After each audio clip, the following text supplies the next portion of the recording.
Good afternoon. Good afternoon, ma'am. Good afternoon. Good afternoon, ma'am. Good afternoon, ma'am. Good afternoon.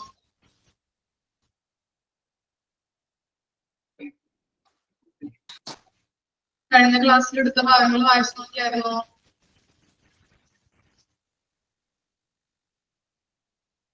വായിച്ചു നോക്കിയോ?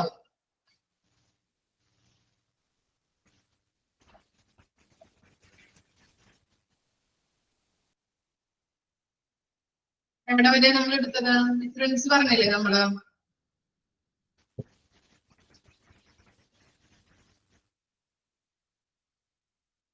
പറഞ്ഞില്ലേ difference?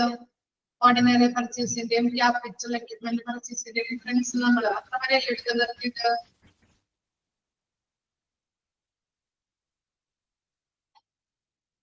പഠിക്കുന്നുണ്ടോ നിങ്ങള്?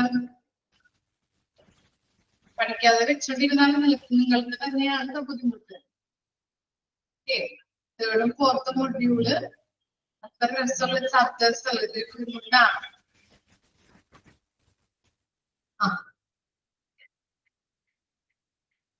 Okay, start ചെയ്യാം.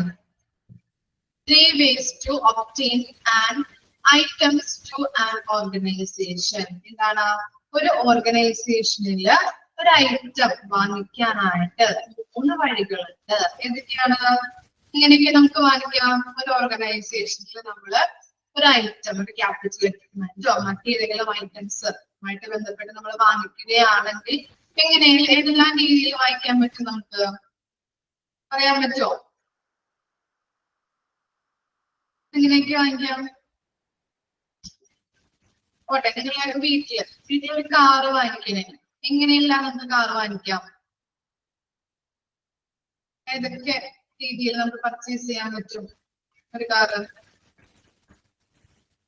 ഇൻസ്റ്റാൾമെന്റ്, പിന്നെ ഓൺലൈനായിട്ട്, പുതിയതൊരെണ്ണം വാങ്ങിക്കാം, പിന്നെ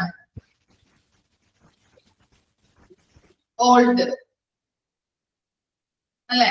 അതുപോലെ തന്നെയുള്ള കാര്യങ്ങളാണ് ഇതിൽ കൊടുത്തിരിക്കുന്നത്. നോക്കിയേ, ഓർഗനൈസേഷനില് OLX വാങ്ങിക്കാം.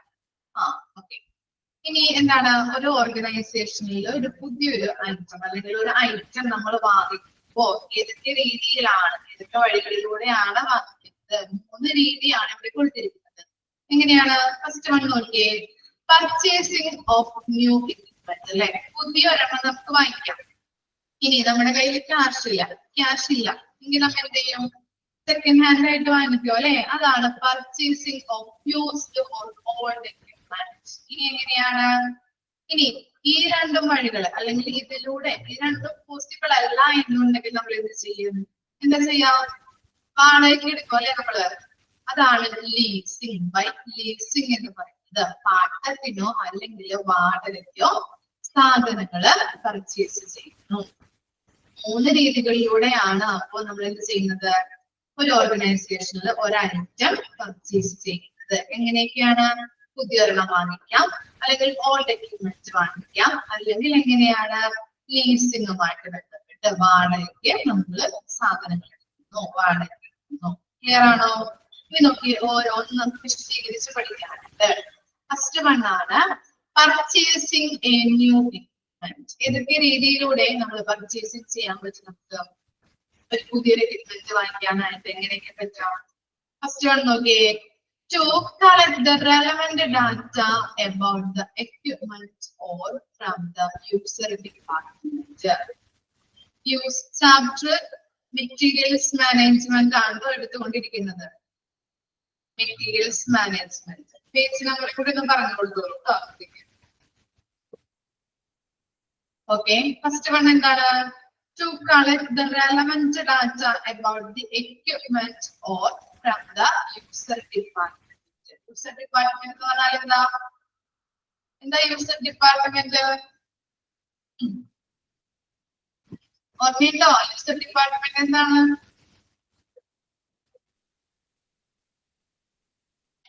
മെറ്റീരിയൽസ് വാങ്ങി യൂസ് ചെയ്യുന്ന അല്ലെ, മെറ്റീരിയൽസ് ഉപയോഗിക്കുന്ന ഡിപ്പാർട്ട്മെന്റ് ആണ് യൂസർ ഡിപ്പാർട്ട്മെന്റ് എന്ന് പറയുന്നത്. അപ്പോ ആ ഡിപ്പാർട്ട്മെന്റിന് യൂസർ ഡിപ്പാർട്ട്മെന്റിന് ആവശ്യമായിട്ടുള്ള സാധനങ്ങൾ ഏതൊക്കെയാണ് അവരിൽ നിന്ന് ഇൻഫർമേഷൻസ് കളക്ട് ചെയ്തുകൊണ്ട് പർച്ചേസിംഗ് ഡിപ്പാർട്ട്മെന്റ് സാധനങ്ങൾ അല്ലെങ്കിൽ ഐറ്റംസ് വാങ്ങിക്കൊടുക്കുന്നുണ്ട്.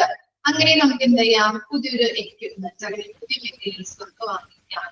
പിന്നെ എങ്ങനെയാണ് to invite the quotations from the suppliers അല്ലെ, നമ്മൾ പറഞ്ഞു അല്ലെ, ഡിഫറെന്റ് quotations നോക്കിയിട്ട് അതിൽ നിന്നും അനുയോജ്യമായിട്ടുള്ള നമുക്ക് യോജിച്ചതായിട്ടുള്ള സപ്ലൈസിനെ സെലക്ട് ചെയ്തുകൊണ്ട് പർച്ചേസ് ഓർഡർ കൊടുക്കാം. ക്ലിയർ ആണോ? ഇനി എങ്ങനെയാണ്, അതല്ലെങ്കിൽ എങ്ങനെയാണ് assessment of the quotations of bids. Bids എന്താ, ബിഡ് എന്താ, ബിഡ്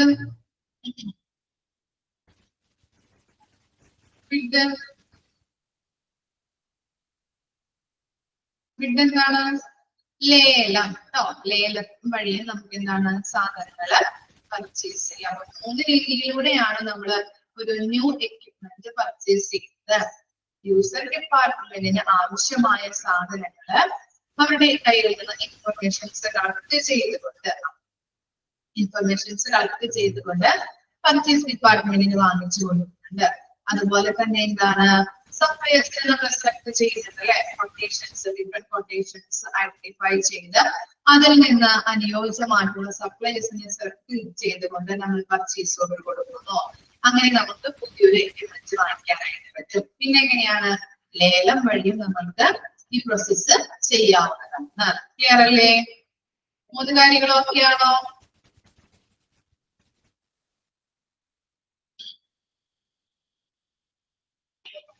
ഓക്കെ അല്ലേ? ഡൗട്ട് വരുന്നുണ്ടോ? ഓക്കെ.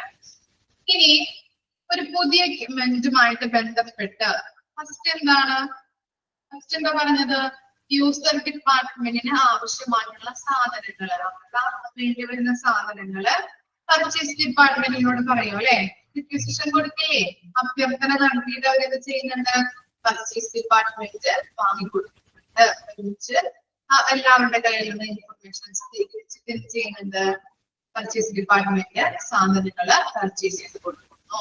അതാണ് ഫസ്റ്റ് പറയുന്നത്.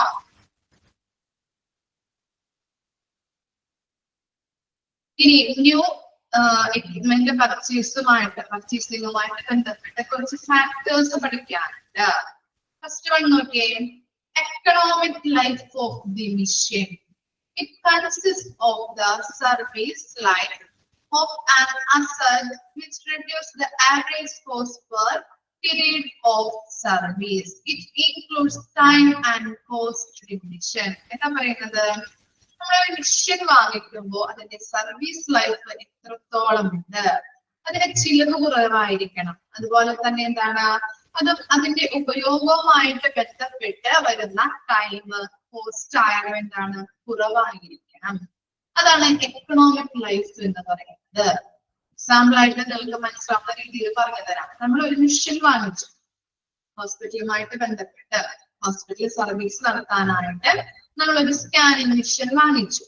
ആ സ്കാനിങ് മെഷീൻ എത്ര നാള് യാതൊരു കംപ്ലൈന്റും കൂടാതെ നമുക്ക് ഉപയോഗിക്കാൻ പറ്റുന്നുണ്ട്, അതാണ് ആ മെഷീന്റെ എക്കണോമിക് ലൈഫ് എന്ന് പറയുന്നത്. ക്ലിയർ ആയോ?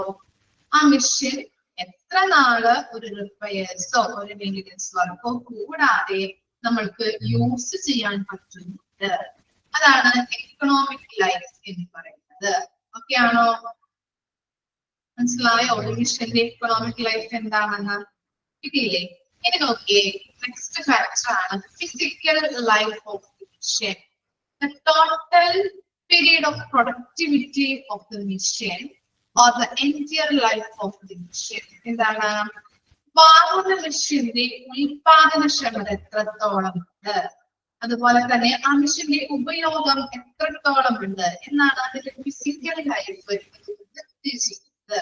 അതിന്റെ പ്രൊഡക്ടിവിറ്റി, ഉൽപാദനക്ഷമത എത്രത്തോളം ഉണ്ട്, അതിന്റെ എന്താണ് ഉപയോഗം, അതിന്റെ യൂസ് എത്രത്തോളം ഉണ്ട് എന്നതാണ് അതിന്റെ ഫിസിക്കൽ ലൈഫ് എന്ന് പറയുന്നത്. എക്സാമ്പിൾ പറഞ്ഞു തരാം കേട്ടോ. നമ്മളൊരു മെഷീൻ വാങ്ങിച്ചു, ആ മെഷീൻ കുറച്ചു നാൾ നല്ല വൃത്തിയായിട്ട് ഓടി, പ്രവർത്തനങ്ങളൊക്കെ ഒന്നും പ്രിപ്പയേഴ്സ് ഒന്നും ഇല്ലാതെ നല്ല വൃത്തിയായിട്ട് അതിന്റെ സർവീസും കാര്യങ്ങളൊക്കെ തന്നെ നല്ല രീതിയിൽ അത് പ്രവർത്തനം തിരിച്ചു പോകുന്നത്. അതിനുശേഷം കുറച്ചു നാള് കഴിയുമ്പോൾ എന്ത് സംഭവിച്ചു? അതിന് മെയിൻ്റെനൻസ് വർക്ക്, റിപ്പയർസ് കാര്യങ്ങളൊക്കെ വന്നു. കുറച്ചു നാള് നല്ല രീതിയിൽ അത് പ്രവർത്തിച്ചു. അതിനുശേഷം അതിന് റിപ്പയർസും മെയിൻ്റെനൻസ് വർക്കും വന്നു. അപ്പൊ നമ്മൾ എന്ത് ചെയ്യും? റിപ്പയർസ് നടത്തും അല്ലെ? റിപ്പയർസ് ചെയ്തു. അതിനുശേഷം റിപ്പയർസ് ചെയ്തതിനു ശേഷം മാക്സിമം എത്ര കാലം നല്ല രീതിയിൽ അത് പ്രവർത്തിക്കുന്നുണ്ട്, അതാണ് അതിന്റെ ഫിസിക്കൽ ലൈഫ്. മനസ്സിലായോ?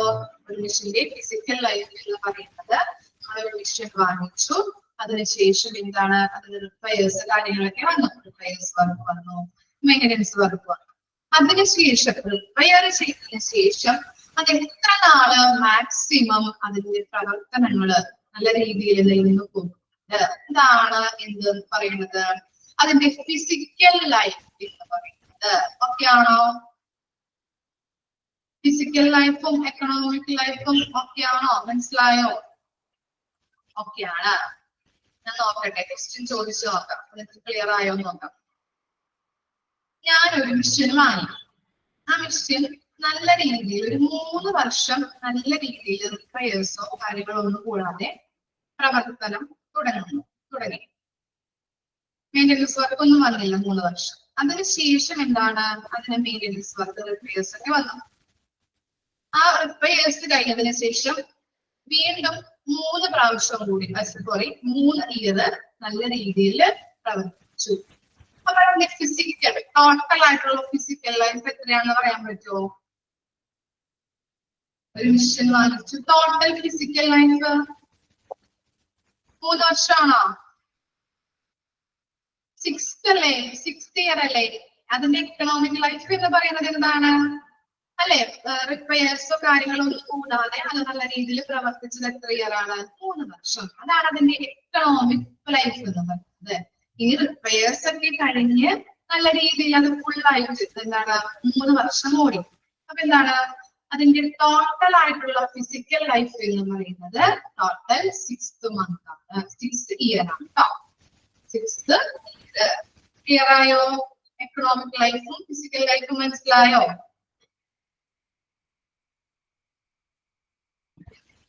ഡൗട്ട് വരുന്നുണ്ടോ? ക്ലിയർ അല്ലേ? ഓക്കെ ആണ്. ഇനി നോക്കിയേ, tax life. The number of years over which the capital cost can be received back. എന്താ പറയുന്നത്? നമ്മള് ഒരു മെഷീന് വേണ്ടി ചെലവാക്കിയ തുക എത്ര വർഷം കൊണ്ട് നമുക്ക് തിരിച്ചു കിട്ടുന്നുണ്ട്, അല്ലെങ്കിൽ എത്ര വർഷം കൊണ്ട് തിരിച്ചു കിട്ടുന്നു, അതാണ് അതിന്റെ ടാക്സ് ലൈഫ്. അപ്പോ ഞാനൊരു സ്കാനിങ് മെഷീൻ വാങ്ങിച്ചു. സ്കാനിങ് മെഷീന് 50,000 രൂപയാണ്. ഈ 50,000 രൂപ എന്നത് എനിക്ക് എത്ര വർഷം കൊണ്ട് തിരിച്ചു കിട്ടും, അതാണ് ടാക്സ് ലൈഫ്. ക്ലിയർ ആയോ? ഞാൻ ചിലവാക്കിയ ആ മെഷീന് വേണ്ടി ചിലവാക്കിയ തുക എനിക്ക് എത്ര ഇയർ കൊണ്ട് തിരിച്ചു കിട്ടും, അതാണ് ടാക്സ് ലൈഫ്. ഓക്കെ ആണോ? ഇനി നെക്സ്റ്റ് ഫാക്ടർ നോക്കി, economic forecasting. Obtainability of spares, electricity. എന്താ പറയുന്നത്? സാമ്പത്തികപരമായ പ്രവർത്തനങ്ങൾ നടത്തുക. നമ്മളൊരു പുതിയ ഫ്രിഡ്ജ് എന്തെങ്കിലും വാങ്ങിച്ചു നമ്മള്. അപ്പൊ ഫ്രിഡ്ജ് നോക്കാൻ പോകുമ്പോൾ നമ്മൾ എന്ത് ചെയ്യും? ഫസ്റ്റ് എന്താ നോക്കാം? അതിന് എത്ര സ്റ്റാർ ഉണ്ടെന്ന് നമ്മൾ നോക്കും അല്ലെ? എത്ര സ്റ്റാർ ഉണ്ട് നിങ്ങൾ നോക്കാറുണ്ടോ? പുതിയ ഫ്രിഡ്ജിന് എത്ര സ്റ്റാർ ഉണ്ടെന്നുള്ളത്. അതുപോലെ തന്നെ എന്താണ് അതിന് എത്ര കറണ്ട് ഇലക്ട്രിസിറ്റി ആവുന്ന നോക്കാറുണ്ട് അല്ലെ? പുതിയൊരു സാധനം പുതിയൊരു ഫ്രിഡ്ജ് വാങ്ങിക്കുമ്പോൾ അതിന് എത്ര സ്റ്റാർ ഉണ്ട്, ഇലക്ട്രിസിറ്റി പാർട്സ് അല്ലെ, ഇലക്ട്രിസിറ്റി എത്ര വരാറുണ്ട്. അതുപോലെ തന്നെ നമ്മൾ എന്തെങ്കിലും പുതിയ സാധനം വാങ്ങിക്കുമ്പോൾ അതിന് സ്പെയർ പാർട്സുകൾ ഉണ്ടോ നോക്കാറില്ലേ? അങ്ങനെയുള്ള കാര്യങ്ങളൊക്കെ നോക്കിയിട്ട് വേണം നമ്മൾ എന്ത് ചെയ്യാനായിട്ട്? ഫ്യൂൽ ഐറ്റമോ വാങ്ങിക്കാനായിട്ട്. ഇനി എന്താണ്? Potentiality in the existing system. എന്താണ്? നിലവിൽ ഈ മെഷീൻ വാങ്ങുന്നതിന് ആവശ്യകത ഉണ്ടോ, അല്ലെങ്കിൽ ആവശ്യകത എന്താണ് എന്നുള്ളത് നമ്മൾ നോക്കട്ടെ. നമ്മളൊരു മെഷീൻ ഇപ്പൊ പുതിയതായിട്ട് നമ്മുടെ വീട്ടിലോ ഒരു ഓർഗനൈസേഷനിലോ വാങ്ങിക്കുമ്പോ നിലവിൽ ആ മെഷീൻ വാങ്ങുന്നതിന്റെ ആവശ്യകത എന്താണ് നോക്കാറില്ലേ? നമ്മള് ഇപ്പൊ എന്താണ് ഹോസ്പിറ്റലാണെങ്കിൽ എന്താണ് ഈ മെഷീൻ വാങ്ങുന്നതിന് ആവശ്യകതയുണ്ടോ, ഇതിന് എത്ര രൂപ ചെലവ് വരുന്നുണ്ട്, അല്ലെങ്കിൽ എന്താണ് ഈ മെഷീൻ വാങ്ങിക്കാണ്ട് നമുക്ക് എന്താണ് ഈ ഹോസ്പിറ്റലിൽ എല്ലാ പ്രവർത്തനങ്ങളും നടക്കില്ലേ എന്ന് നമ്മൾ നോക്കാറില്ലേ. അങ്ങനെയുള്ള കാര്യങ്ങളാണ് പൊട്ടൻഷ്യാലിറ്റി ഇൻ ദ എക്സിസ്റ്റിംഗ് സിസ്റ്റത്തിൽ പറയുന്നത്. എന്താണ് നിലവിൽ ഈ മെഷീൻ വാങ്ങുന്നതിന് ആവശ്യകതയുണ്ടോ അല്ലെങ്കിൽ ആവശ്യകത, അതാണ് potentiality in the existing system. ഇനി എന്താണ് നെക്സ്റ്റ് എന്താണ് എക്കണോമിക് സർവേ. നമ്മൾ എന്താണ് ഒരു പ്രൊഡക്റ്റ് വാങ്ങുന്നതിന് മുൻപ് നമ്മൾ എക്കണോമിക് സർവേ നടത്താറില്ലേ. ഇപ്പൊ ഹോസ്പിറ്റലാണെങ്കിൽ നമ്മളൊരു ക്യാപിറ്റൽ എക്യുപ്മെന്റ് വാങ്ങിക്കാൻ പോകുന്നത് നമ്മൾ എന്ത് ചെയ്യുന്നുണ്ട്, എക്കണോമിക് ആയിട്ട് സർവേ നടത്തും അല്ലെ. എന്താണ് നമ്മള് പർച്ചേസിംഗ് ഓർഡർ കൊടുത്തിരിക്കുന്ന സപ്ലയർ വിശ്വസ്തനാണോ, അല്ലെങ്കിൽ അദ്ദേഹം എന്താണ് നമ്മൾ കൊടുത്തിരിക്കുന്ന ഓർഡർ തന്നെ തിരിച്ചു തരുമോ, നമ്മൾ കൊടുത്തിരിക്കുന്ന ക്വാണ്ടിറ്റിയിൽ അദ്ദേഹം തരുമോ, നല്ല ക്വാളിറ്റിയിലാണോ മെറ്റീരിയൽസ് നമുക്ക് തരുന്നത്, അങ്ങനെ നമ്മൾ കൊടുത്ത പ്രൈസിനുള്ള മൂല്യം അല്ലെ, കൊടുത്ത പ്രൈസിനുള്ള മെറ്റീരിയൽസ് നമുക്ക് തിരിച്ചു തരുമോ, അങ്ങനെയുള്ള കാര്യങ്ങളൊക്കെയാണ് എക്കണോമിക് സർവേ വഴി നമ്മൾ നടത്തുന്നത്. അതാണ് economic survey of investment. Clear ആയോ? സപ്ലയറിനെ വിശ്വസിക്കാൻ പറ്റുമോ, അതുപോലെ അദ്ദേഹം നമ്മൾ പറഞ്ഞിരിക്കുന്ന രീതിയിൽ നമുക്ക് മെറ്റീരിയൽസ് തരുമോ, നമ്മൾ കൊടുത്തിരിക്കുന്ന ക്യാഷില് ആ മെറ്റീരിയൽസ് നമുക്ക് തരുമോ, അങ്ങനെയുള്ള കാര്യങ്ങളാണ് എക്കണോമിക് സർവേയിൽ വരുന്നത്. ാണോ? ഇനി നോക്കിയേ, cost considerations, initial cost, purchase cost, installation cost and breakdown cost. നമ്മള് ഒരു പ്രൊഡക്റ്റ് വാങ്ങിക്കുമ്പോൾ എന്താണ്, പ്രൊഡക്റ്റ് വാങ്ങിക്കുമ്പോൾ നമ്മൾ ക്യാഷ് കൊടുക്കാറില്ലേ, അതാണ് പർച്ചേസ് കോസ്റ്റ് ആയിട്ട് പറയുന്നത്. ഇനി നമ്മള് ഹോസ്പിറ്റലൊക്കെയാണ് പല പല മെഷീൻസ് ആണല്ലോ നമ്മൾ വാങ്ങിക്കുന്നത്. അതെന്ത് ചെയ്യണം, മെഷീൻ വാങ്ങിച്ചു വെച്ചാൽ മാത്രം മതിയോ, അത് ഇൻസ്റ്റാൾ ചെയ്യണ്ടേ. അപ്പൊ ഇൻസ്റ്റാൾ ചെയ്യാനായിട്ട് ആളുകൾ വരാറുണ്ട് അല്ലെ. അതിന്റെ കമ്പനിയിൽ നിന്നൊക്കെ നമ്മൾ എവിടെ നിന്നാണോ പ്രൊഡക്റ്റ് വാങ്ങിക്കുന്നത് അവിടെ നിന്ന് ആളുകൾ ഇൻസ്റ്റാൾ ചെയ്യാനായിട്ട് വരാറുണ്ട്. അപ്പൊ അവർക്ക് നമ്മൾ ഫീസ് കൊടുക്കണ്ടേ, ക്യാഷ് കൊടുക്കണ്ടേ, അതാണ് ഇൻസ്റ്റലേഷൻ കോസ്റ്റ്. ഓക്കെ ആണോ? പർച്ചേസ് കോസ്റ്റ് കഴിഞ്ഞു, ഇൻസ്റ്റലേഷൻ കോസ്റ്റ് കഴിഞ്ഞു. ഇനി അതെന്ത് ചെയ്യുന്നുണ്ട്, ഇപ്പൊ കമ്പ്യൂട്ടറൊക്കെ വാങ്ങിക്കുന്നതാണ്, ചിലപ്പോ അത് പ്രവർത്തനരഹിതമാവാം അല്ലെ, ബ്രേക്ക് ഡൗൺ ആവാം. അപ്പൊ എന്താണ്, അത് നന്നാക്കാനായിട്ട് ആൾക്കാർ വരാറില്ലേ.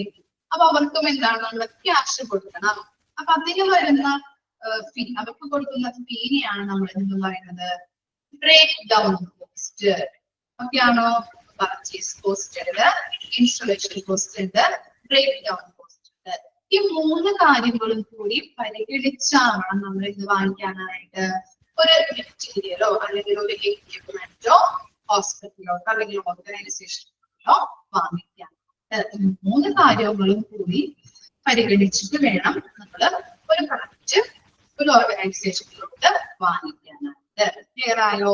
ഇത്രയും കാര്യങ്ങളാണ് ഫാക്ടേഴ്സിൽ വരുന്നത്. നമ്മളൊരു പുതിയൊരു എക്യുപ്മെന്റ് വാങ്ങിക്കുന്നതുമായിട്ട് ബന്ധപ്പെട്ട് വരുന്ന ഫാക്ടേഴ്സ് ആണ് കൊടുത്തിരിക്കുന്നത്. എക്കണോമിക് ലൈഫ് എന്ന് പറഞ്ഞാൽ എന്താണ്, നല്ല രീതിയിൽ അല്ലെ, എത്ര വർഷം അത് എന്താണ് നല്ല രീതിയിൽ ഇല്ലാതെ എത്ര വർഷം നമുക്ക് ഉപയോഗിക്കാൻ പറ്റുന്നുണ്ട്, അതാണ് എക്കണോമിക് ലൈഫ് എന്ന് പറയുന്നത്. ഇനി എന്താണ് ഫിസിക്കൽ ലൈഫ് അല്ലെ, നമ്മള് ഉപയോഗിച്ചുകൊണ്ടിരിക്കുന്ന ഐറ്റം കുറച്ച് നാൾ കഴിയുമ്പോൾ റിപ്പയർസോ അല്ലെങ്കിൽ മെയിൻ്റെനൻസോ വർക്ക് വരും, നമ്മൾ എന്ത് ചെയ്യും, റിപ്പയർ ചെയ്യും. അതിനുശേഷം എത്ര നാൾ നമുക്ക് മാക്സിമം അത് യൂസ് ചെയ്യാൻ പറ്റുന്നുണ്ട്, അതാണ് അതിന്റെ ഫിസിക്കൽ ലൈഫ് എന്ന് പറയുന്നത്. അതുപോലെ തന്നെ ടാക്സ് ലൈഫ് എന്താണ്, നമ്മള് കൊടുത്തിരിക്കുന്ന നമ്മളൊരു മെഷീൻ വാങ്ങിച്ചു, അതിന് 50,000 രൂപയായി, നമ്മള് മുടക്കിയ മുതൽ മുടക്ക് നമുക്ക് എത്ര വർഷം കൊണ്ടാണ് തിരിച്ചു കിട്ടുന്നത്, അതാണ് അതിന്റെ ടാക്സ് ലൈഫ് എന്ന് പറയുന്നത്. അതുപോലെ തന്നെ എക്കണോമിക് ഫോർകാസ്റ്റിംഗ് അല്ലെ, സാമ്പത്തികപരമായിട്ടുള്ള പ്രവചനങ്ങൾ നടത്തുക. നമ്മള് ഒരു പുതിയൊരു സാധനം ഫ്രിഡ്ജ് പറഞ്ഞില്ലേ, എന്താണ് എക്സാമ്പിൾ ആയിട്ട് പറഞ്ഞില്ലേ, ഫ്രിഡ്ജിന്റെ കാര്യം നമ്മൾ സ്റ്റാർ നോക്കാറുണ്ട്. അതുപോലെ തന്നെ ഇലക്ട്രിസിറ്റി എന്തോരമാകും, അതുപോലെ തന്നെ പുതിയൊരു ഐറ്റം വാങ്ങിക്കുമ്പോൾ അതിനുള്ള സ്പെയർ പാർട്സുകൾ കിട്ടും. അങ്ങനെയുള്ള കാര്യങ്ങളൊക്കെ നമ്മൾ നോക്കിയിട്ട് വേണം പുതിയൊരു ഐറ്റം വാങ്ങിക്കാൻ. അതുപോലെ തന്നെ എന്താണ് പൊട്ടൻഷ്യാലിറ്റി ഇൻ എക്സിസ്റ്റിംഗ് സിസ്റ്റം അല്ലെ, നമ്മുടെ ഹോസ്പിറ്റലിലാണെങ്കിൽ പുതിയ എക്യുപ്മെന്റ് വാങ്ങിക്കുന്നതിനായിട്ടുള്ള ആവശ്യകതയുണ്ടോ എന്ന് നമ്മൾ നോക്കാം. അതുപോലെ തന്നെ എന്താണ് ഒരു പുതിയൊരു ഐറ്റം വാങ്ങിക്കുമ്പോൾ അതിന്റെ എക്കണോമിക് സർവേ നമ്മൾ കണ്ടിട്ട് ചെയ്യേണ്ടതുണ്ട്. എന്താണ് സർവേ എന്ന് പറഞ്ഞാൽ? സർവേ എന്ന് പറഞ്ഞാൽ എന്താണ്? സപ്ലയറെ വിശ്വസിക്കാൻ പറ്റുമോ, അദ്ദേഹം നമ്മൾ പറഞ്ഞിരിക്കുന്നത് പോലുള്ള കാര്യങ്ങൾ ക്വാണ്ടിറ്റിയില്, പ്രൈസില്, ക്വാളിറ്റിയിലൊക്കെ നമുക്ക് മെറ്റീരിയൽസ് തരുമോ, നമ്മൾ കൊടുത്ത പ്രൈസിന് ഉള്ള ക്വാണ്ടിറ്റി അല്ലെങ്കിൽ കൊടുത്ത പ്രൈസിനുള്ള മെറ്റീരിയൽസ് നമുക്ക് തരുമോ, അങ്ങനെയുള്ള കാര്യങ്ങളൊക്കെയാണ് എക്കണോമിക് സർവേയിൽ വരുന്നത്. അതുപോലെ തന്നെ purchase cost, installation cost, breakdown cost ഒക്കെ നമ്മൾ പരിഗണിച്ചിട്ട് വേണം ഇത് വാങ്ങിക്കാനായിട്ട് ഒരു ഓർഗനൈസേഷനിൽ ഒരു എക്യുപ്മെന്റോ അല്ലെങ്കിൽ മെറ്റീരിയൽസോ വാങ്ങിക്കാനായിട്ട്. വായിച്ചു നോക്കിയേ.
വായിച്ചു നോക്കിയോ?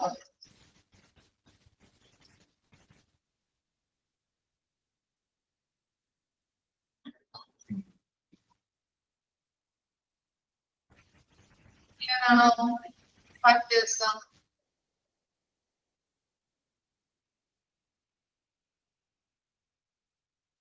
ഓക്കെയാണ്. ഇനി നെക്സ്റ്റ് ടോപ്പിക് നോക്കിയേ. നമ്മൾ ഇത്ര നേരം പറഞ്ഞത് എന്താണ്? പർച്ചേസിംഗ് ഓഫ് ന്യൂ എക്യുപ്മെന്റ് ആണ് അല്ലെ. ഇനി നെക്സ്റ്റ് ആണ് എന്ത്? Purchasing of an old equipment. പഴയ എക്യുപ്മെന്റ് വാങ്ങിക്കുന്നതിന് കാരണങ്ങളാണ് താഴെ കൊടുത്തിരിക്കുന്നത്. ഇനി ആരിൽ നിന്നൊക്കെയാണ് ഈ പഴയ എക്യുപ്മെന്റ്സ് വാങ്ങിക്കുന്നത്? ഫോർ മെയിൻ സോഴ്സ് താഴെ കൊടുത്തിട്ടുണ്ട്. Okay. Done owning a shortage of money or to use the equipment as an experiment. എന്താണ്? ഇനി എങ്ങനെയൊക്കെയാണ്, ഏതൊക്കെ കാരണങ്ങൾ കൊണ്ടാവാം നമ്മൾ പഴയ എക്യുപ്മെന്റ് വാങ്ങിക്കുന്നത്? പറയാൻ പറ്റുമോ? പഴയ എക്യുപ്മെന്റ് വാങ്ങിക്കുന്നതുമായിട്ട് ബന്ധപ്പെട്ട കാരണങ്ങൾ എന്തൊക്കെയാവാം? നോക്കിയേ. മണി കുറവല്ലേ, നമ്മുടെ കയ്യില് ക്യാഷ് കുറവായത് കൊണ്ടാവാം. ഇല്ല, എന്തൊക്കെയാണ് പഴയ വണ്ടി വാങ്ങിക്കുന്നതിന്റെ കാരണം? കാരണം ശരിയാണ്. പിന്നെന്താവും കാരണം? വെരി ഗുഡ് അല്ലെ. പഠിക്കാനായിട്ട് നമ്മളിപ്പോ സെക്കൻഡ് ഹാൻഡ് കാർ വാങ്ങിക്കുന്നതിനാണ് അത് ഓടിച്ചൊന്ന് പഠിച്ച് അതിൽ എക്സ്പീരിയൻസ് ഒക്കെ ആയിട്ട് വേണം നമ്മൾ ചെയ്യാനായിട്ട് പുതിയ ഒരെണ്ണം വാങ്ങിക്കാനായിട്ട് അല്ലെ. അല്ലെങ്കിൽ പെട്ടെന്ന് തന്നെ ലൈസൻസ് കിട്ടിയ അപ്പൊ തന്നെ പോയിട്ട് പുതിയ ഒരെണ്ണം എടുക്കുമോ നമ്മള്? ഇല്ല, അതൊന്ന് ഓടിച്ച് പഠിച്ചതിന് ശേഷം മാത്രമേ എന്തുള്ളൂ പുതിയ ഒരെണ്ണം എടുക്കുള്ളൂ അല്ലെ. അത് തന്നെയാണ് ഇതിൽ കൊടുത്തിരിക്കുന്നത്. Okay. Done owing to shortage of money. ഒരു കാരണം എന്താണ്? നമ്മുടെ കയ്യില് പൈസ ഇല്ലാത്തത് കൊണ്ടാവാം shortage of money. or used the equipment as an experiment. ഒരു എക്സ്പീരിയൻസിന് വേണ്ടിയിട്ടാവാം നമ്മൾ ചെയ്യുന്നത് ഓൾഡ് എക്യുപ്മെന്റ് പർച്ചേസിംഗ് നടത്തുന്നത്. കിട്ടിയില്ലേ? ഇനി നോക്കിയേ, 4 main sources for purchasing an old equipment. 4 സോഴ്സുകളാണ് പർച്ചേസിംഗുമായിട്ട്, ഓൾഡ് എക്യുപ്മെന്റ് പർച്ചേസിംഗുമായിട്ട് ബന്ധപ്പെട്ട് 4 സോഴ്സുകളാണ് നമുക്കിവിടെ പഠിക്കാനുള്ളത്. ഫസ്റ്റ് സോഴ്സ് എന്താണ്? Directly buy from the owner. എന്താണ്? ഓണറിൽ നിന്ന് നമുക്ക് നേരിട്ട് പോയിട്ട് വാങ്ങിക്കാം അല്ലെ? ഓണറിൽ നിന്ന് നേരിട്ട് പോയിട്ട് വാങ്ങിക്കാം. അല്ലെങ്കിലോ used or old equipment dealers. ഡീലേഴ്സിന്റെ കയ്യിൽ നിന്ന് നമുക്ക് ഒരു ഓൾഡ് എക്യുപ്മെന്റ് പർച്ചേസ് ചെയ്യാം. അല്ലെങ്കിൽ എങ്ങനെയാണ്? ബ്രോക്കേഴ്സ് വഴി. അല്ലെങ്കിൽ എന്താണ്? ഓപ്ഷനേഴ്സ്. ഓപ്ഷനേഴ്സ് ആരാ? ഓപ്ഷനേഴ്സ് ഓപ്ഷനേഴ്സ് ആരാ?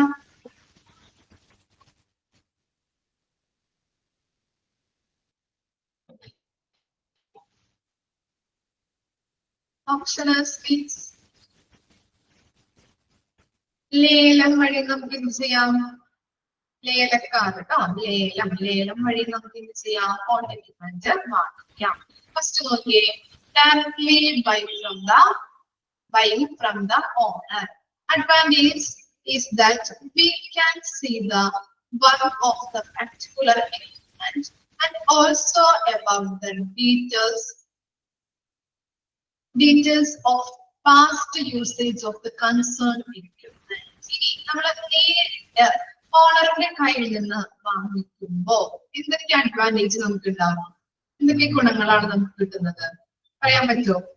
നേരിട്ട് ഓൾഡ് എക്യുപ്മെന്റ് ഓണറിന്റെ കയ്യിൽ നിന്ന് വാങ്ങിക്കുമ്പോ എന്തൊക്കെ ഗുണങ്ങളാണ് അല്ലെങ്കിൽ എന്തൊക്കെ അഡ്വാൻറ്റേജസ് ആണ് നമുക്ക് ഉണ്ടാവാം? പറഞ്ഞു നോക്കിയത്.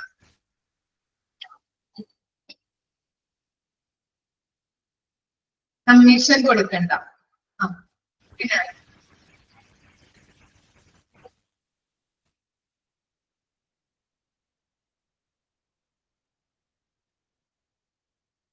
നല്ലത് കിട്ടും.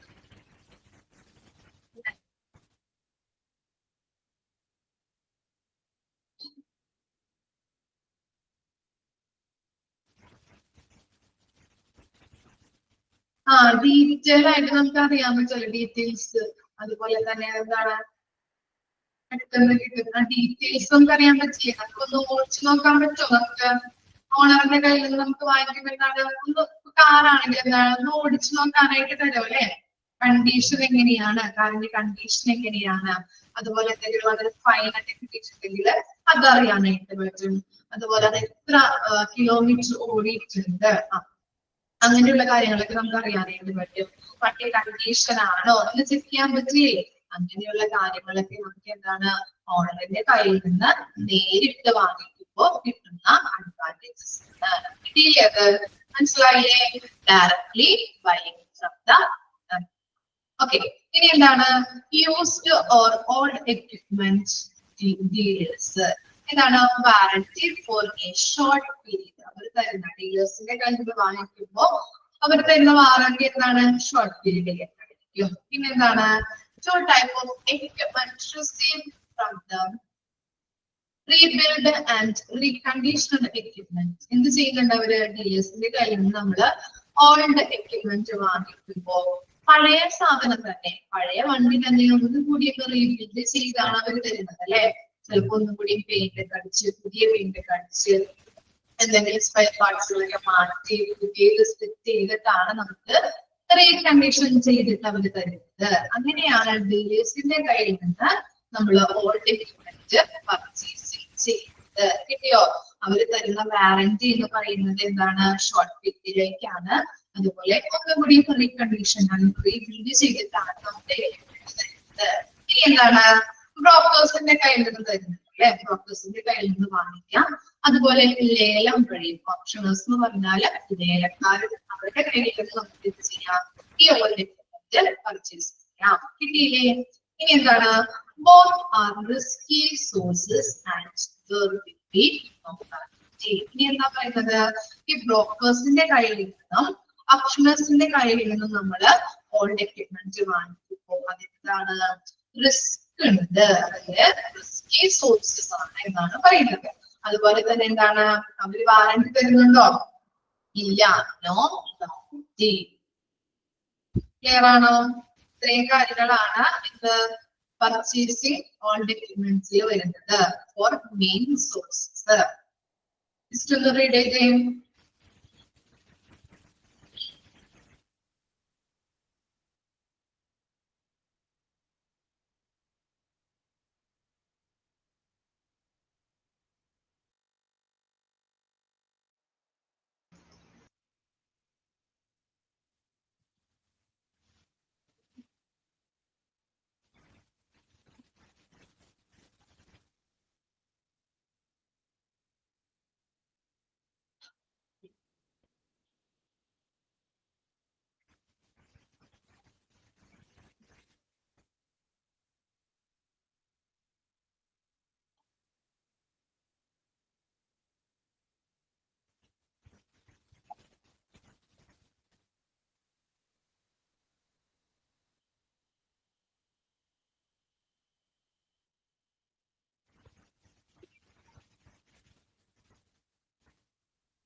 ആണോ?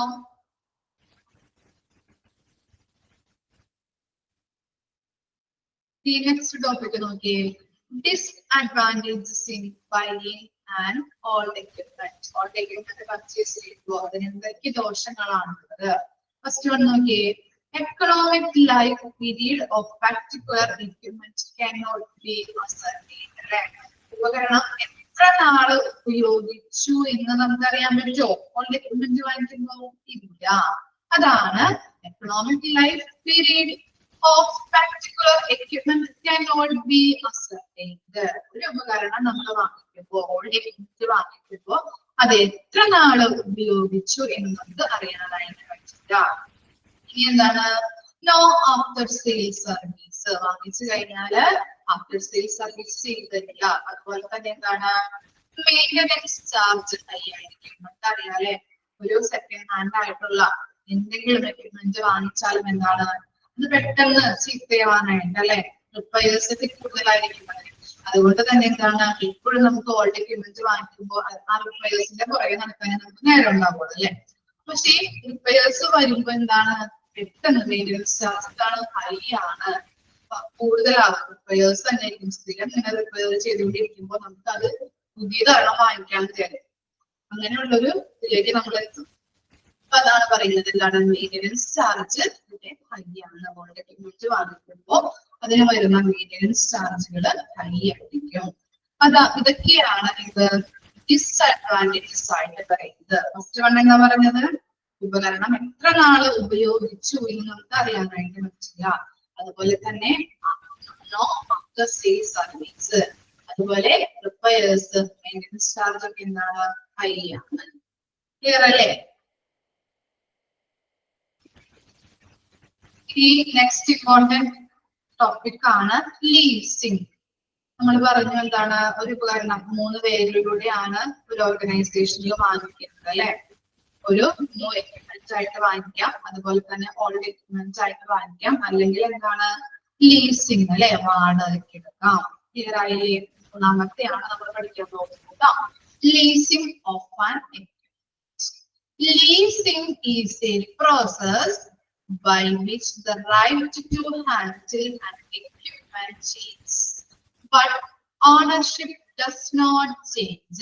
എന്താണ് ലീസിംഗ് എന്ന് ചോദിക്കാം. Cash is a process by which the right to handle an equipment changes, but ownership does not change.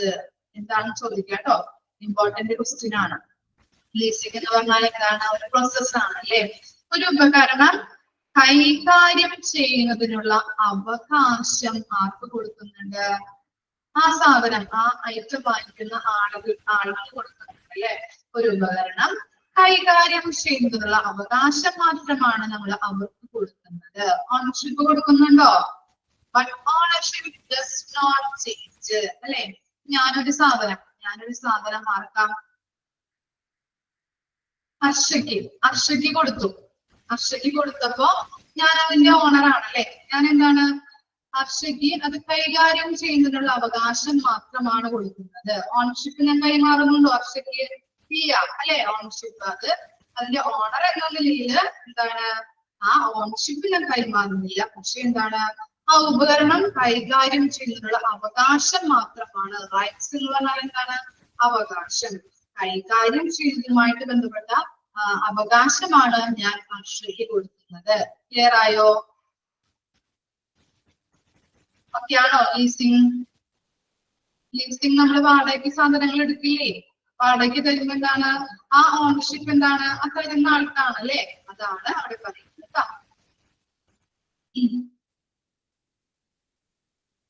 Okay. ഇനി ലീസിംഗിൽ രണ്ട് വ്യക്തികളുണ്ട്. ലെസ്സറും ഉണ്ട് ലെസ്സിയും ഉണ്ട്. Okay. It is between lesser person who give equipment for lease. എന്താ പറയുന്നത്? പാട്ടത്തിന് അല്ലെങ്കിൽ വാടകയ്ക്ക് ഉപകരണങ്ങൾ നൽകുന്ന വ്യക്തി, അതിനെയാണ് ലെസ്സർ എന്ന് പറയുന്നത്. ഞാൻ ആരാണ്? ഞാനും ഹർഷയും. ഞാൻ ആരായിരിക്കും? ലെസ്സർ ആണ് അല്ലെ. ഞാനാണ് ഹർഷയ്ക്ക് എന്ത് കൊടുക്കുന്നത്? വാടകയ്ക്ക് സാധനങ്ങൾ കൊടുക്കുന്നത് അല്ലെ. പിന്നെ എന്തെന്ന് പറയുന്നത്? ലെസ്സർ എന്ന് പറയുന്നു. കിട്ടിയോ ലെസ്സർ? ഇനി എന്താണ്? And lessee person who acquire A particular equipment. എന്താ പറയുന്നത്? ഉപകരണം ഏറ്റെടുക്കുന്ന വ്യക്തി ഹർഷയാണല്ലേ അത് ഏറ്റെടുക്കുന്നത്. അപ്പോ അവിടെ എന്താ പറയുന്നത്? ഹർഷനെ എന്തെന്ന് പറയുന്നുണ്ട്? ലെസ്സി എന്ന് പറയുന്നു. കിട്ടിയില്ലേ? ഓക്കെ. ലെസ്സറും ഉണ്ട് ലെസ്സിങ്ങില്. ലെസ്സിങ് എന്ന് പറഞ്ഞാല് പ്രോസസ് ആണ്. അതിനകത്ത് ലെസ്സറും ഉണ്ട്. രണ്ട് വ്യക്തികളാണ് അല്ലെ. ലെസ്സറും ഉണ്ട് ലെസ്സിയും ഉണ്ട്. ലെസ്സർ എന്ന് പറഞ്ഞാൽ എന്താണ്?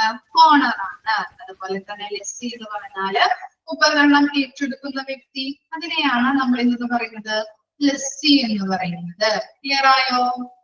ഇനി നോക്കി, നമ്മൾ ഒരു സാധനം വാടകയ്ക്ക് എടുക്കുമ്പോ എന്തൊക്കെ കാര്യങ്ങളാണ് അതുമായിട്ട് ബന്ധപ്പെട്ട് വരുന്നത്, അല്ലെങ്കിൽ എന്തൊക്കെയാണ് ഒരു സാധനം നമ്മൾ ലീസിന് എടുക്കുമ്പോ അതിന്റെ കാരണങ്ങൾ, ലീസിങ്ങിന് എടുക്കുന്നതുമായിട്ട് ബന്ധപ്പെട്ട് വരുന്ന കാരണങ്ങൾ എന്തൊക്കെയാണ്, എന്തുകൊണ്ടാണ് നമ്മൾ ഇങ്ങനെ ലീസിങ്ങിന് എടുക്കുന്നത്, അതാണ് ചെറിയ പാരഗ്രാഫ് ആയിട്ട് അവിടെ കൊടുത്തിരിക്കുന്നത്. Okay. Leasing is done due to lack of fund. ഒരു കാരണം എന്താണ്? ലീസിങ്ങിന് നമ്മൾ വാടകയ്ക്ക് സാധനങ്ങൾ എടുക്കുന്നതുമായിട്ട് ബന്ധപ്പെട്ട ഒരു കാരണം എന്താണ്? Due to lack of fund അല്ലെ. എന്താണ്? നമ്മുടെ കയ്യിൽ പൈസ ഉണ്ടാവില്ല, അത് വാങ്ങിക്കാനായിട്ടുള്ള പൈസ ഇല്ലാത്തത് കൊണ്ടാണ് നമ്മൾ ചെയ്യുന്നത്, സാധനങ്ങള് വാടകയ്ക്ക് എടുക്കുന്നത്. അതാണ് ഒരു കാരണം, ലാക്ക് ഓഫ് ഫണ്ട്. ഇനി എന്താണ്? ഫോർ ഡൂയിങ് എക്സ്പീരിമെന്റ് ഇപ്പൊ എന്താണ്? കാലത്തെ സെക്കൻഡ് ഹാൻഡ് ആയിട്ട് നമ്മള് എന്താണ് ലീസിങ്ങിന് വാങ്ങിക്കുന്നത് എന്താണ്? എന്തിനു വേണ്ടിയിട്ടാണ്? നമ്മളിപ്പോ ലൈസൻസ് കിട്ടി, എനിക്കിപ്പോ ലൈസൻസ് കിട്ടി, ഞാനൊരു വാടകയ്ക്ക് ഒരു മാസത്തേക്ക് നമ്മൾ എടുത്തു. എന്തിനു വേണ്ടിയിട്ടാണ്? എക്സ്പീരിമെന്റ് അല്ലെ, ഒരു എക്സ്പീരിയൻസ് കിട്ടാൻ വേണ്ടിയിട്ടാണ് ഞാൻ എന്ത് ചെയ്യുന്നത്? അതൊന്ന് ഓടിച്ച് പഠിച്ച് അതിനുശേഷം എങ്ങനെയാണ് റോഡിലൂടെ ഓടിക്കുമ്പോൾ എന്തൊക്കെ ശ്രദ്ധിക്കണം, അങ്ങനെ ഒരു എക്സ്പീരിയൻസ് കിട്ടാൻ വേണ്ടിയിട്ടാണ് ഞാൻ എന്ത് ചെയ്യുന്നത്? വാടകയ്ക്ക് ഇങ്ങനെയുള്ള കാർ എടുത്ത് ഓടിച്ച് അത് പഠിച്ചതിന് ശേഷം ഞാൻ പുതിയ ഒരെണ്ണം വാങ്ങിക്കുന്നു അല്ലെ. അതിന് വേണ്ടിയിട്ട് ഫോർ എക്സ്പീരിയൻസ്, ഒരു എക്സ്പീരിയൻസ് കിട്ടാൻ വേണ്ടിയിട്ടാവാം, അല്ലെങ്കിൽ എന്താണ്? നമ്മുടെ കയ്യിൽ പൈസ ഇല്ലാത്തത് കൊണ്ടാവാം. ഇനി എന്താണ്? As per the duration for which equipment is needed. എന്താണ്? ചിലപ്പോ നമ്മള് ഫോർ എക്സാമ്പിൾ പറയാന്നുണ്ടെങ്കിൽ കല്യാണത്തിനൊക്കെ നമ്മള് ജനറേറ്റർ എടുക്കാറുണ്ട്, ലൈറ്റ് ഒക്കെ നമ്മൾ വാടകയ്ക്ക് എടുക്കില്ലേ? ഇതിന് വേണ്ടിയിട്ടാണ്. അപ്പൊ ഡ്യൂറേഷന് വേണ്ടിയിട്ടല്ലേ, അത്ര സമയമാണ് അല്ലെ, ഡ്യൂറേഷൻ എത്രത്തോളം വേണം, അത് എന്നതിനനുസരിച്ചിട്ടാണ് നമ്മൾ എന്ത് ചെയ്യുന്നത്? വാടകയ്ക്ക് സാധനങ്ങൾ എടുക്കുന്നത്. ചിലപ്പോ കല്യാണക്കാരെയും ചിലപ്പോൾ 2-3 ദിവസം ഇടാനായിരിക്കും, അല്ലെങ്കിൽ എന്താണ് ഒരാഴ്ചയ്ക്ക് ആ ലൈറ്റോ അല്ലെങ്കിൽ ജനറേറ്ററോ അവിടെ വെക്കാനായിരിക്കും നമ്മൾ എന്ത് ചെയ്യുന്നത്? വാടകയ്ക്ക് അങ്ങനെയുള്ള സാധനങ്ങൾ ഓർണമെന്റ്സ് എടുക്കാറുണ്ട് അല്ലെ. നമ്മൾ എന്ത് ചെയ്യും? ചിലപ്പോൾ 2-3 ദിവസത്തേക്ക് ഓർണമെന്റ്സ് അങ്ങനെ വാടകയ്ക്ക് എടുക്കാറുണ്ട്. അപ്പൊ ആ ഡ്യൂറേഷൻ ബേസ് ചെയ്തുകൊണ്ടാവാം നമ്മൾ ചെയ്യുന്നത് അങ്ങനെ ലീസിങ്ങിന്റെ സാധനങ്ങൾ എടുക്കുന്നത്, വാടകയ്ക്ക് എടുക്കുന്നത്. ഇനി എന്താണ്? to avoid the huge lead time for temporary adjustment. നമ്മളിപ്പോ ഹോസ്പിറ്റലുമായിട്ട് ബന്ധപ്പെട്ട ഒരു ക്യാപിറ്റൽ എക്യുപ്മെന്റ് ഇപ്പൊ തന്നെ വേണം എന്നുണ്ടെങ്കിൽ എന്താണ് ചിലപ്പോൾ നമുക്ക് അവിടെ കിട്ടില്ല അല്ലെ, അത് അവൈലബിൾ ആയിരിക്കില്ല കടകളിൽ. എന്താണ് കൂടുതൽ പൈസ കൊടുത്ത് വാങ്ങിക്കുന്ന ഐറ്റംസ് ആണ് ക്യാപിറ്റൽ എക്യുപ്മെന്റ്. അപ്പൊ എന്താണ് ചിലപ്പോൾ നമ്മളിപ്പോ പോയി നോക്കുമ്പോഴത്തേനും ചിലപ്പോൾ നമുക്ക് അവിടെ കിട്ടണമെന്നില്ല. ഇതിന് ലീഡ് ടൈം ഒക്കെ എന്താണ്, ലീഡ് ടൈം എന്ന് പറഞ്ഞാൽ എന്താണ്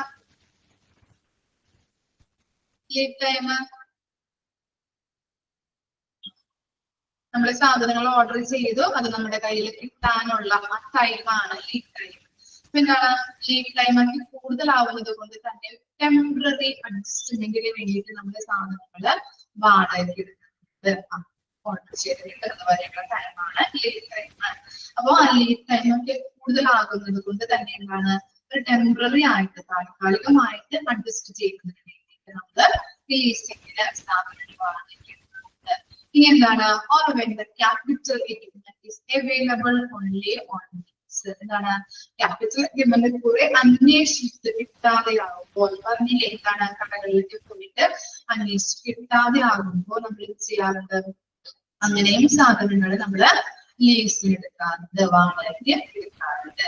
അപ്പൊ ഈ പാരഗ്രാഫിൽ കൊടുത്തിരിക്കുന്നത് എന്താണ്, ലീസിങ്ങിന് സാധനങ്ങൾ വാടകയ്ക്ക് സാധനങ്ങൾ എടുക്കുന്നതിന്റെ കാരണങ്ങളാണ് ഇവിടെ കൊടുത്തിരിക്കുന്നത്. എന്താണ് ഫസ്റ്റ് വൺ എന്താണ് പറഞ്ഞത്, നമ്മുടെ കയ്യിൽ ഫണ്ട് ഇല്ലാത്തത് കൊണ്ടാവാം, അതുപോലെ തന്നെ നമുക്കൊരു എക്സ്പീരിയൻസിന് വേണ്ടിയിട്ടാവാം നമ്മൾ എടുക്കുന്നത്. അതുപോലെ എന്താണ് ഡ്യൂറേഷന് വേണ്ടിയിട്ട് അല്ലെ, ചിലപ്പോ ആ എക്സാമ്പിൾ കണക്ട് ചെയ്ത് പഠിക്കുക കേട്ടോ, പെട്ടെന്ന് കിട്ടും. കല്യാണത്തിന്റെ ഒക്കെ എക്സാമ്പിൾ ഒക്കെ പെട്ടെന്ന് കണക്ട് ചെയ്ത് പഠിച്ചാൽ മതി, നിങ്ങൾക്ക് പെട്ടെന്ന് ക്യാച്ച് ചെയ്യാൻ പറ്റും. അപ്പൊ എന്താണ് ഡ്യൂറേഷൻ എത്രത്തോളം അനുസരിച്ചിട്ടാവുന്നത് ലീസിന് വാടകയ്ക്ക് സാധനങ്ങൾ എടുക്കുക. അതുപോലെ തന്നെ എന്താണ് ലീഡ് ടൈം, നമ്മുടെ ക്യാപിറ്റൽ എക്യുപ്മെന്റ് ഒക്കെ ആണെങ്കിൽ ലീഡ് ടൈം കൂടുതൽ വേണം. ലീഡ് ടൈമിന് വേണ്ടിയിട്ട് നമ്മൾ കുറെ സമയം വെയിറ്റ് ചെയ്യേണ്ടി വരും, നമ്മുടെ കയ്യിലേക്ക് എത്തുന്നത് വരെ കൂടുതൽ സമയം വെയിറ്റ് ചെയ്യേണ്ടതായിട്ട് വരും. അപ്പോ അതിന് വേണ്ടിയിട്ട് ടെമ്പററി അഡ്ജസ്റ്റ്മെന്റിന് വേണ്ടിയിട്ട് നമ്മൾ എന്ത് ചെയ്യാറുണ്ട്, വാടകയ്ക്ക് സാധനങ്ങൾ എടുക്കാറുണ്ട്. അതുപോലെ തന്നെ ക്യാപിറ്റൽ എക്യുപ്മെന്റ്സ് ഒക്കെ ആവുമ്പോൾ കൂടുതൽ ചിലപ്പോ കടകളിലൊന്നും ലഭിക്കില്ല, അതുകൊണ്ട് തന്നെ കൂടുതൽ അന്വേഷണം നടക്കുമ്പോൾ അത് ലഭിക്കണമെന്നില്ല. അതുകൊണ്ട് എന്താണ് ആ സാധനങ്ങള് ലീസിന് വാടകയ്ക്ക് എടുക്കാറുണ്ട്. ഇതൊക്കെയാണ് എന്ന് പറയുന്നത് ലീസിനുമായിട്ട് ബന്ധപ്പെട്ട് വരുന്ന കാരണങ്ങള്. കിട്ടിയില്ലേ?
ആണോ?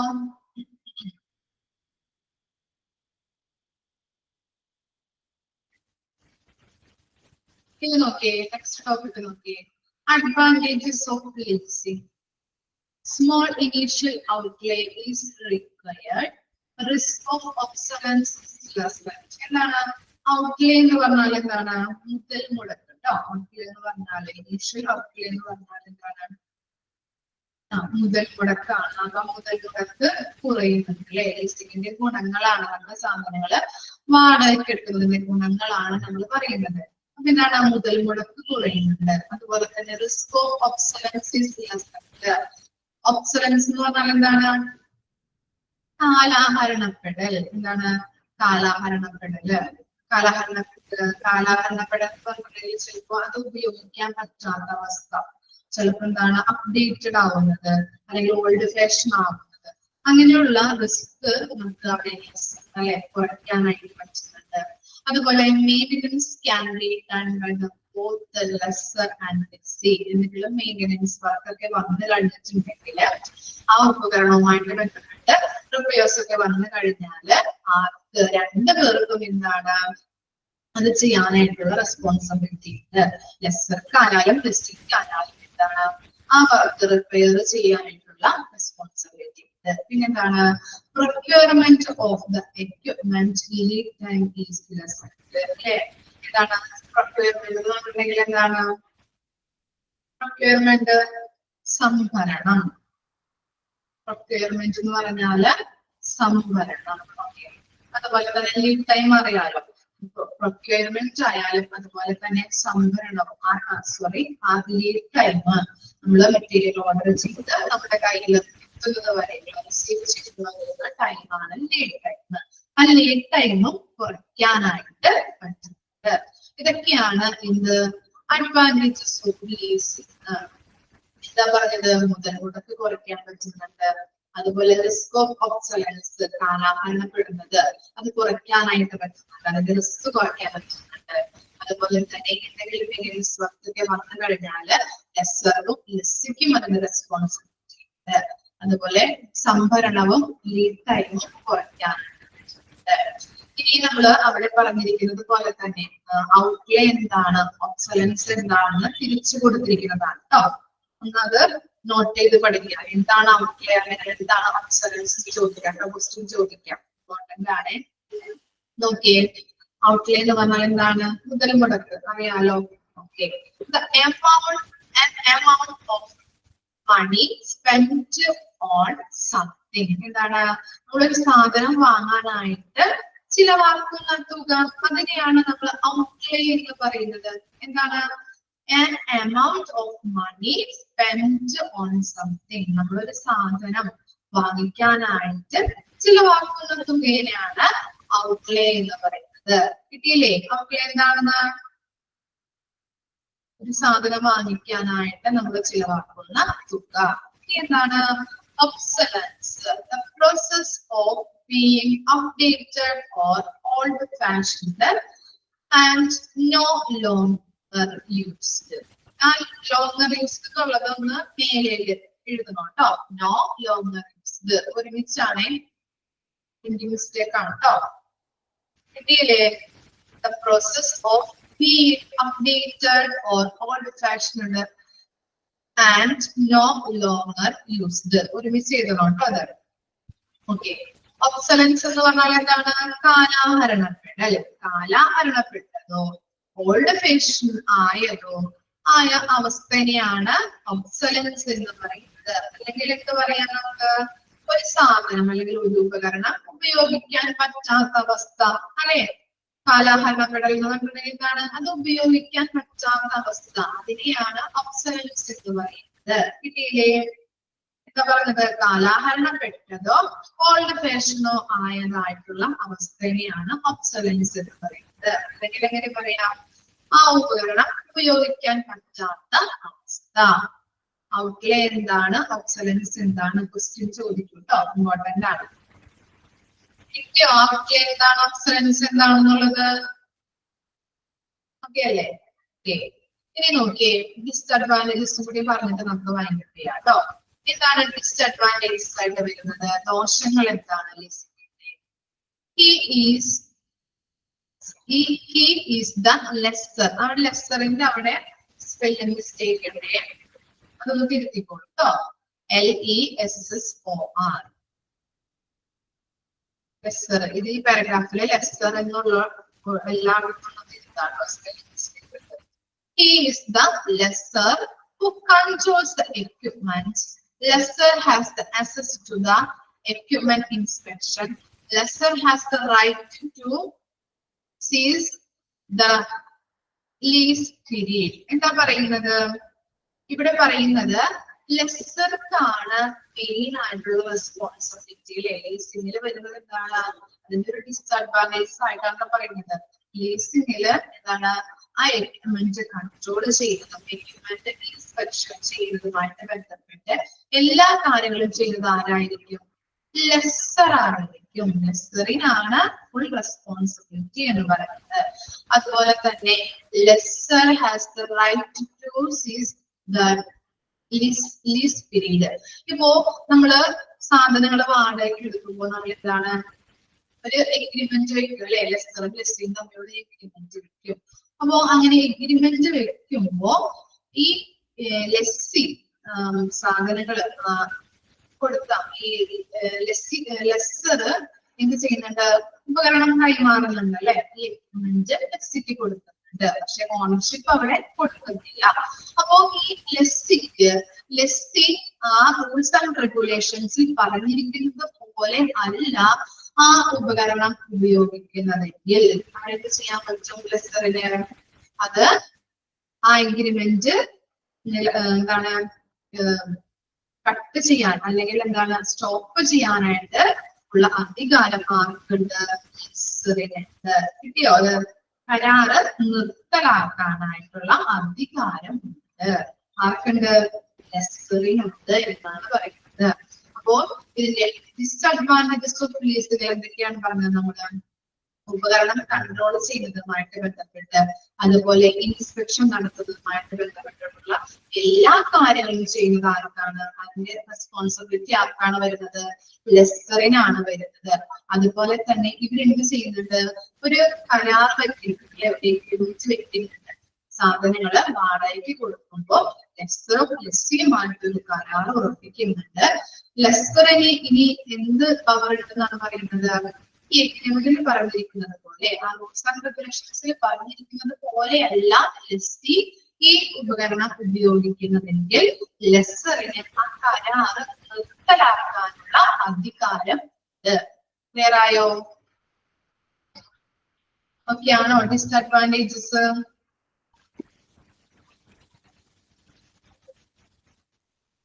ഓക്കെയാണ്. ഇനി നോക്കിയേ, ഒന്നും കൂടി ആ ഒരു ചെറിയൊരു പോയിന്റ് കൂടി പറഞ്ഞിട്ട് നമുക്ക് നിർത്താം കേട്ടോ.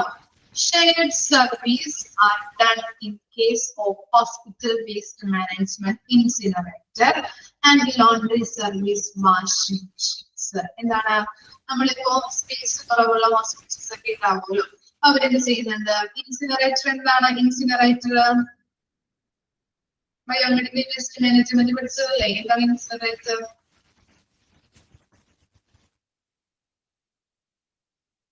എന്താണ്? കത്തിച്ച് കളയുന്നത് അല്ലെ? ദഹിപ്പിക്കുന്ന. ഓക്കെ, അങ്ങനെയുള്ള മെഷീനാണ് കേട്ടോ. കത്തിച്ച് കളയുന്ന മെഷീൻ ഇൻസിനറേറ്റർ അല്ലെ? പല വേസ്റ്റുകൾ ഉണ്ടാവാം. അതുപോലെ തന്നെ എന്താണ്? തുണികളൊക്കെ വാഷ് ചെയ്യുന്ന അങ്ങനെയുള്ള കാര്യങ്ങളൊക്കെ ഉണ്ടാവും ഹോസ്പിറ്റലിൽ. അപ്പൊ അങ്ങനെയുള്ള അവിടെ സ്പേസ് കാര്യങ്ങളൊന്നും ഇരിക്കില്ല. അപ്പൊ എന്ത് ചെയ്യുന്നുണ്ട്? ഇങ്ങനെ ലീസിംഗുമായിട്ട് ബന്ധപ്പെട്ട കോൺട്രാക്ട് കൊടുത്തിട്ട് അങ്ങനെ ദഹിപ്പിച്ച് കളയുക. അതുപോലെ തന്നെ എന്താണ്? വാഷിംഗ് മെഷീൻ തുണികളൊക്കെ നടത്തുന്നതുമായിട്ട് കോൺട്രാക്ട്സിൽ ഏർപ്പെടുന്നുണ്ട്. ജസ്റ്റ് ഒന്ന് മനസ്സിലാക്കിയാൽ മതി. ഇത് പഠിക്കാൻ അങ്ങനെ ഇല്ല, ഇമ്പോർട്ടന്റ് അല്ല, എന്നിരുന്നാൽ കൂടിയും ജസ്റ്റ് ഒന്ന് അറിഞ്ഞിരിക്കണം കേട്ടോ. ക്ലിയർ ചെയ്യട്ടെ ഭാഗങ്ങള്? ഔട്ട്ലൈൻ ഒബ്സലൻസ് ഒന്ന് നോക്കാം, ലീസിംഗ് നോക്കണം, ഇമ്പോർട്ടന്റ് ആണ് കേട്ടോ. ലീസിംഗ് വരാം. അതുപോലെ ഫോർ മെയിൻ സോഴ്സസ് നോക്കാം കേട്ടോ. ഓൾ എക്യുപ്മെന്റ് പർച്ചേസുമായിട്ട് ബന്ധപ്പെട്ടുള്ള ഫോർ മെയിൻ സോഴ്സസ് നോക്കാം. ഇമ്പോർട്ടന്റ് ആണ് കേട്ടോ. ഓക്കെ, ഇത്രയും ഭാഗങ്ങള് ക്ലിയർ ആണോ പറഞ്ഞത്?